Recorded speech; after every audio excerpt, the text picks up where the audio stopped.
हरे कृष्ण कृष्ण कृष्ण हरे हरे हरे कृष्ण कृष्ण कृष्ण हरे हरे हरे राम राम राम हरे हरे हरे राम राम राम हरे हरे हरे कृष्ण कृष्ण कृष्ण हरे हरे हरे कृष्ण कृष्ण कृष्ण हरे हरे वेंकटेश पाहि मां श्रीनिवास रक्ष मां वेंकटेश पाहि मां श्रीनिवास रक्ष मां वेंकटेश पाहि मां श्रीनिवास रक्ष मां वेंकटेश पाहि मां श्रीनिवास रक्ष मां वेंकटेश वेंकटेश वेंकटेश पाहि मां वेंकटेश वेंकटेश रक्ष मां श्रीनिवास श्रीनिवास श्रीनिवास रक्ष मां श्रीनिवास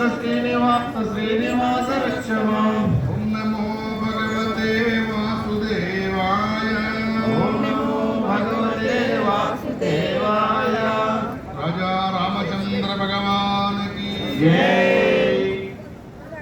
స్వామివారుల దివ్య తిరుకళ్యాణ మహోత్సవం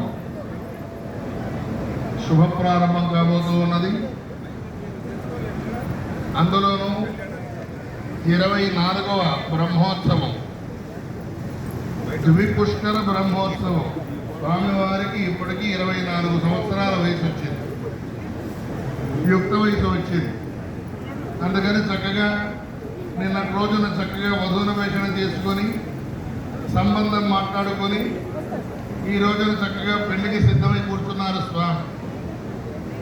ఆ విధంగా ఆ కళ్యాణ ఘట్టంలో ప్రథమంగా మనం ఏ పూజ చేయాలన్నా గణపతి పూజ చేయాలి.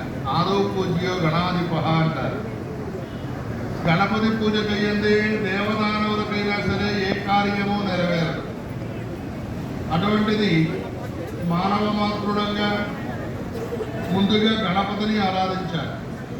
అయితే ఇక్కడ పరమేశ్వరుడికి గణాలు ఉంటాయి. ప్రమద గణాలు, భూతగణాలు, ప్రేతగణాలు అనేటువంటి అనేక గణాలన్నిటికీ కూడా అధిపతి అయినటువంటి వాడు గణపతి. విఘ్నాలని కలిగించాలన్నా ఆయనే, విఘ్నాలను తొలగించాలన్నా ఆయనే. ఆయన్ని కనుక సేవించామా పోనీ ఆయన పూజ చేయాలి అంటే ఎక్కడెక్కడో పూజినటువంటి విశేషమైన పూల జాతులతో పనిలేదు. గరిక ఎక్కడ పడితే అక్కడ దొరుకుతుంది. గడ్డితో పూజ చేస్తే తృప్తి పడతాడు. పోనీ 108 నామాలు చెప్పాలా? అది అవసరం లేదు, 16 నామాలు మాత్రమే ఉంటాయి. పోనీ పంచభక్ష పరమాన్నాలు పెట్టాలా? అది కూడా అక్కర్లేదు, బెల్లం మొక్క పెడితే చేయి దాచుతాడు ఆయన. అలాగే మనం విష్ణుమూర్తిని ఇంటికి వెళుద్దాము అంటే ఆయన గద్దనికి వస్తాడు. గద్దనింటికి రావచ్చా? రాకూడదు. పోనీ పరమేశ్వరుని పిలుద్దామా అంటే ఆయన ఏమో ఎద్దునికి వస్తాడు. అది మంచి బలిష్టంగా ఉంటుందేమో, దర్వాజాలో కూడా పట్టదు. పోనీ అమ్మవారిని పిలుద్దామా అంటే పులులు సింహాల మీద వస్తారు వాళ్ళు. ప్రాణభయం, ఏ భయం లేకుండా స్వేచ్ఛగా తిరుగుతూ ఉంటుంది ఎలుక. ఆ ఎలుక వాహనం మీద వచ్చేసి మన పనులు పూర్తి చేసి వెంటనే వెళ్ళిపోతాడు గణపతి. అంత సులభోపాయంగా సూక్ష్మంలో మోక్షాన్ని ఇచ్చేటువంటి పూజ. అయితే ఇక్కడ విష్ణుమూర్తికి గణాలు ఉండవు, ఆయనకి సేన ఉంటుంది.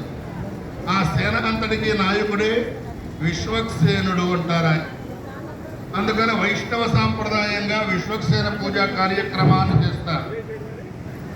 ఒక సైన్యాధ్యక్షుడు ఎలా ఉండాలో దీంట్లో చెప్తారు. విశ్వక్సేనమ సకల వివిధ ప్రౌఢ సైన్యాదినాదం ముద్రాచక్రే కరతలయుగే శంఖదండో ప్రదానం. అందుకని ఈరోజు కూడా పోలీసు వాళ్ళకి చూడండి, శంఖము చక్రం ధరించి ఉంటాడు. చక్రం ఏమిటి? ధర్మానికి మూలం.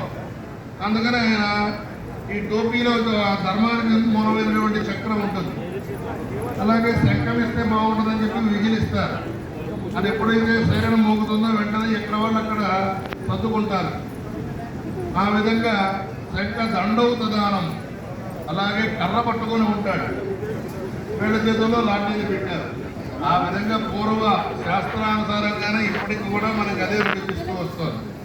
ఆ విధంగా ఆ విశ్వక్సేన మూర్తిని ఈ సమయంలో ఆ సీతారామచంద్ర స్వామి వారుల కళ్యాణ మహోత్సవం అయ్యేంత వరకు ఎటువంటి అవాంతరాలు కానీ విఘ్నాలు కానీ లేకుండా నిర్విఘ్నంగా కార్యక్రమం పూర్తి చేయాలి అని వేడుకుంటూ విశ్వక్షేర పూజ కార్యక్రమాన్ని ఆరంభం చేస్తున్నారు.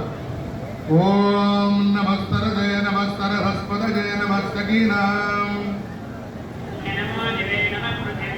సప్రద సభాం మే గోపాయ తానింద్రియావద కురు